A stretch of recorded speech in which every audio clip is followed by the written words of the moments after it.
Chers amis, bonjour et bienvenue dans Quelle semaine. Les semaines se suivent, ne se ressemblent pas, mais elles ont tout un point commun dans cette France complètement déboussolée, c'est que chaque fois on est confronté à des événements complètement ahurissants, complètement incroyables. On est non seulement dans le pays de la violence, dans le pays de l'angoisse, dans le pays de la charge fiscale, mais on est maintenant dans le pays du délire. Bagnols-sur-Cèze, ça vous dit quelque chose? Je pense que jusqu'à il y a quelques jours, vous n'aviez pas dû entendre parler de cette localité du Gard. Très jolie petite ville du reste. Elle pourrait être connue parce que Antoine Rivarol, pamphlétaire du XVIIIe siècle, monarchiste, adversaire de la Révolution française, y est né. Ça a été un très grand défenseur de la langue française, un pamphlétaire et aussi, on peut le dire, un humoriste. Eh bien non, c'est pas du tout parce que Rivarol est né à Bagnols-sur-Cèze qu'on parle de Bagnols-sur-Cèze. C'est parce que il y a un imam qui est là depuis fort longtemps, depuis des années, qui est en très bon terme du reste avec le maire. On le voit même en compagnie du maire dans sa mosquée, pas la mosquée du maire, la mosquée de l'imam. Il s'est fait remarquer, cet imam, parce qu'il a tenu des propos que vous avez peut-être encore dans l'oreille, au sujet du drapeau français. Écoutez ce qu'il a dit, au cas où vous l'auriez oublié. Le drapeau tricolore, pour lui, serait satanique et ne représenterait aucune valeur auprès d'Allah. Au même moment où Manouchian, l'homme de l'affiche rouge, et ses camarades et son épouse entraient au Panthéon dans le drapeau tricolore, un imam était capable, à Bagnols-sur-Cèze, de dire que ce drapeau était, pour reprendre le terme employé, satanique, et qu'il ne représentait rien auprès d'Allah. Il faut comprendre. Ça veut dire que la patrie, le pays, la France, en son symbole principal, le drapeau, ne représente rien. Alors, il ne s'est pas contenté, ce satanique imam, de dire cela. Il a aussi tenu des propos complètement effroyables sur les Juifs, des propos aussi tout à fait insupportables sur les femmes. Il a traité les Juifs d'éternels ennemis, en précisant qu'il faut les combattre. Les femmes, ne parlons pas de ce qu'il dit sur elles, il les renvoie quasiment avant le Moyen-Âge. Elles doivent rester à la maison, la fermer, se taire, obéir, ne pas sortir, ne pas bouger, enfin bon. Darmanin a fini quand même par s'émouvoir. Et le préfet du Gard, fort légitimement, là pour le coup, s'est ému. Depuis un moment, cette mosquée, du reste, était dans l'œil des services. La question qu'on s'est posée, c'est de savoir si on allait arriver à expulser cet imam, connu, qui avait le soutien du maire, un certain monsieur Chapelet. On a pu voir ainsi un chapelet à la mosquée, ce qui est quand même assez extraordinaire sur le plan sémantique. Ah oui, puisqu'on parle du langage, l'imam, pour se défendre, a fait appel à Freud. Je ne sais pas s'il le connaît. En général, Freud n'est pas très bien vu en islam, mais bon, l'imam a prétendu qu'il avait fait un lapsus. Oui, un lapsus. Alors, non seulement il insulte le drapeau, mais en plus il nous prend pour des blaireaux, il nous prend pour des abrutis. La question demeurait entière, allait-on pouvoir l'expulser? Il s'est produit un miracle, ce qu'on n'a jamais vu pour quasiment aucun OQTF. Là, vu l'émotion suscitée, Darmanin s'est débrouillé d'obtenir l'autorisation de la Tunisie pour avoir le laissez-passer consulaire. Et l'imam aurait été, à l'instant où je parle, expulsé. Ses enfants restant ici, parce qu'il a, je crois, de très nombreux enfants. Mais la question n'est pas réglée pour moi. Parce que, juridiquement, hélas, la décision de Darmanin, justifiée, qui devrait être démultipliée, va se heurter aux règles, au droit européen, le droit à la famille, le droit à la vie privée. Les enfants sont restés ici, lui est parti en Tunisie. Il va pleurnicher des larmes de droit, il va chialer des larmes de jurisprudence, il va se lamenter sur la violation des codes.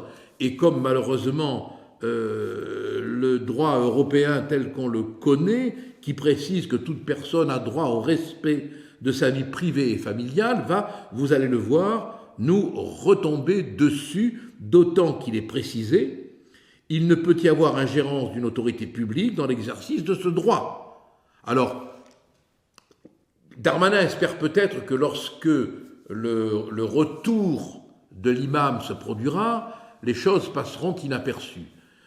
À moins qu'il y ait un bouleversement jurisprudentiel, un renversement de la table juridique et qu'on ne revoie pas l'imam. Mais ça m'étonnerait, ça m'étonnerait beaucoup. Enfin, tant mieux si ça se produit, tant mieux. Parce qu'alors là, on aurait un précédent. Et il ne faudra pas nous refaire le coup des OQTF qu'on ne peut pas exécuter. Là, on a la preuve que lorsqu'on veut taper du poing sur la table parce que souffle le vent de la colère médiatique, on y arrive. Donc, une fois de plus, et c'est ce que j'ai souvent dit, c'est une affaire de courage politique. Et si on ne le fait pas, c'est parce que chaque fois, il y a lâcheté politique. Alors, on va bien voir si Majoubdi va rester en Tunisie ou si on va le voir revenir. Franchement, ça va être très important de voir l'évolution de la situation. Mais entre nous, et que ça ne reste pas entre nous, que dans une mosquée installée depuis des années, qui a la protection du maire, un imam puisse se permettre de tenir de tels propos et que depuis des années et des années on le supporte, ça prouve à quel point il y a une infiltration et à quel point il est nécessaire de dénoncer les choses, de les faire savoir, parce que la trouille médiatique, la trouille des réseaux sociaux, elle existe. Et le gouvernement réagit quand nous réagissons. Ça montre, cette affaire, l'importance de la collectivité des contre-pouvoirs que nous voulons créer. Mais il n'y a pas eu que l'imam Majoubi pour nous secouer. Il y a aussi le salon de l'agriculture et les comportements successifs de Macron à l'égard du Rassemblement national, notamment lors de l'hommage légitime, nécessaire, tardif, rendu à ce magnifique résistant que fut Manouchian et dont mon ami Léo Ferré a pu rendre le nom connu avec son poème, sa chanson, tirée je crois d'un poème d'Aragon, L'affiche rouge.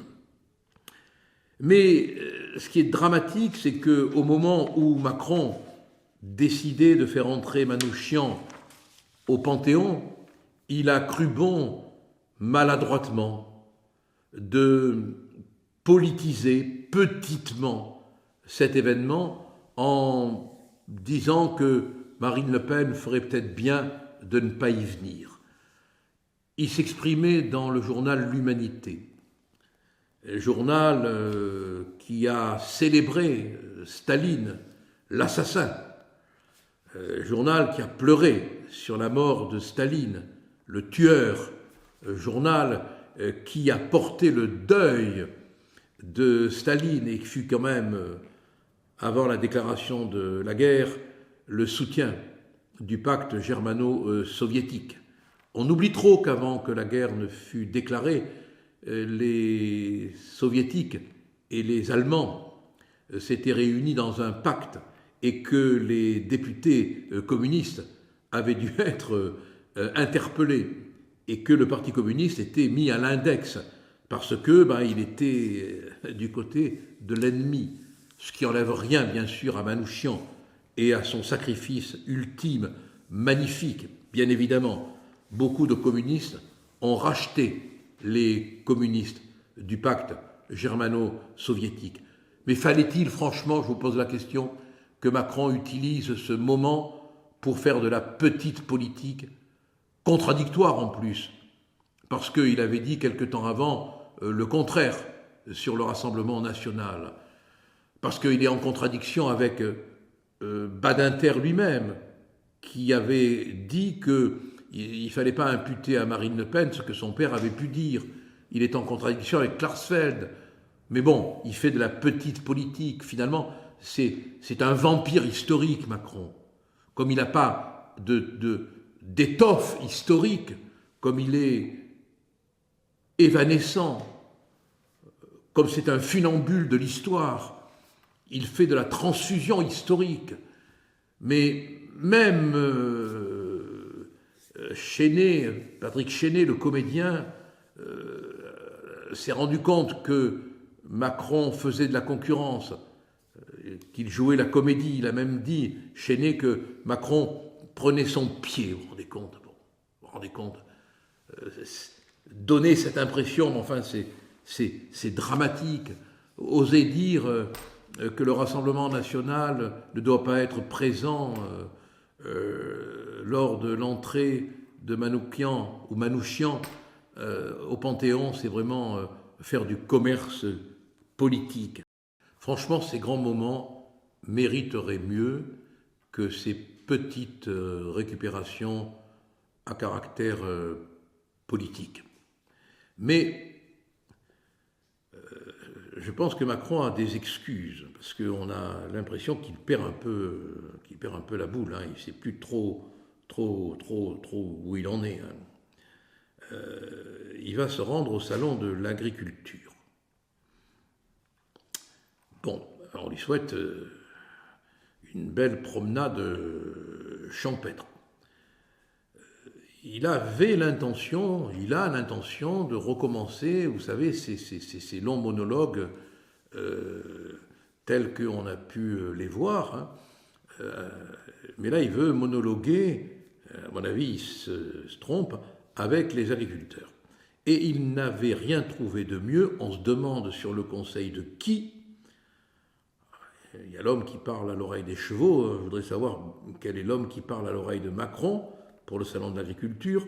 Il a cru bon d'inviter l'association, enfin le mouvement radical, les soulèvements de la terre. Vous savez, ceux qui sont allés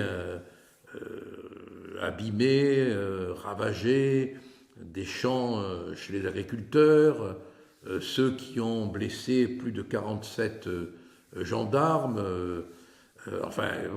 ceux que Darmanin voulait réduire au silence en faisant dissoudre leur mouvement. Eh bien, Macron n'a rien trouvé de mieux que d'inviter, pour dialoguer avec lui, les pires ennemis des agriculteurs et les représentants d'un mouvement qui, quand même, n'ont pas hésité à taper sur des gendarmes et à foutre le bordel. Vous vous en souvenez très bien de ces événements, de ces incidents. Hein. Donc, la FNSEA a dit qu'elle n'irait pas. Hein. Alors Macron a décidé finalement que, devant le soulèvement de colère, il ne dialoguerait pas avec les membres du soulèvement de la terre. Mais ça pose quand même une question de cohésion, de cohérence, quand on a l'impression que ce pouvoir est devenu complètement fou, qui ne sait pas ce qu'il fait. Et en même temps, pour reprendre une expression que je déteste, et en même temps, les agriculteurs, profitant du salon de l'agriculture, sont là, dans Paris, avec leurs gentils tracteurs.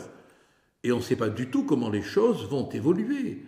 La réalité, c'est que, avec l'Union européenne, dont maintenant, je pense, les paysans ont compris la malfaisance,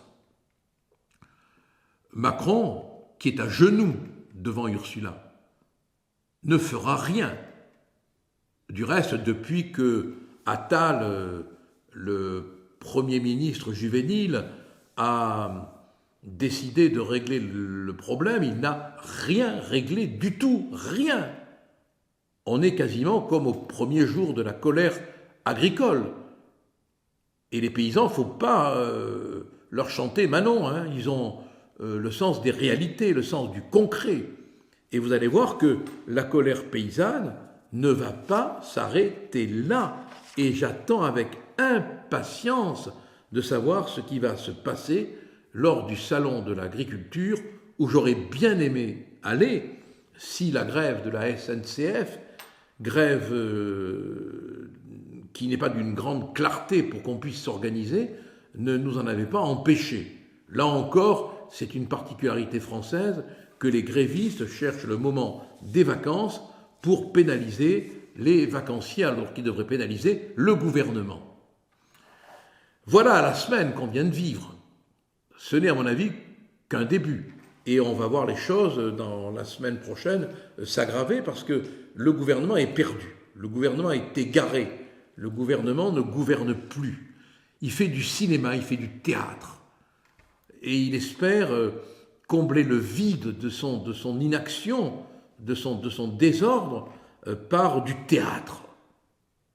C'est terrible d'avoir un gouvernement de théâtreux qui croit compléter la réalité par de la gestuelle, par du maquillage, par du déplacement, par du son. Tiens, c'est chez les paysans qu'on donne du son. À qui déjà? Je vous pose la question. À vous de répondre.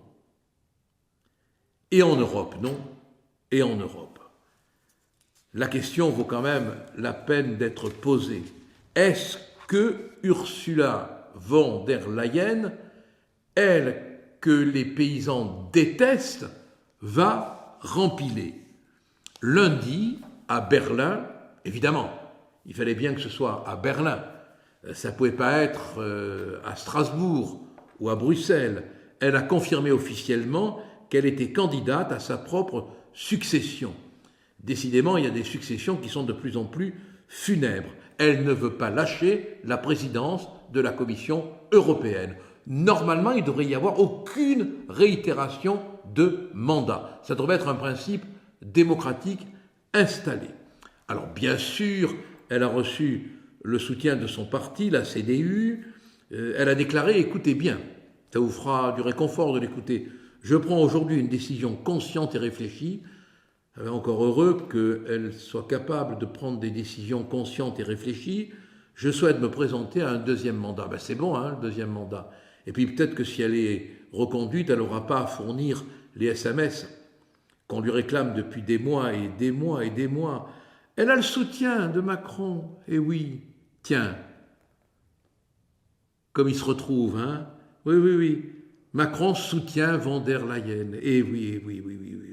Elle a reçu la bénédiction du Saint-Père Emmanuel Macron, comme ça avait déjà été le cas en 2019, quand il l'avait imposé à la tête de la Commission, sans que la France n'ait aucun retour. Il paraît du reste qu'au sein de la Commission, il n'y a que des fonctionnaires allemands.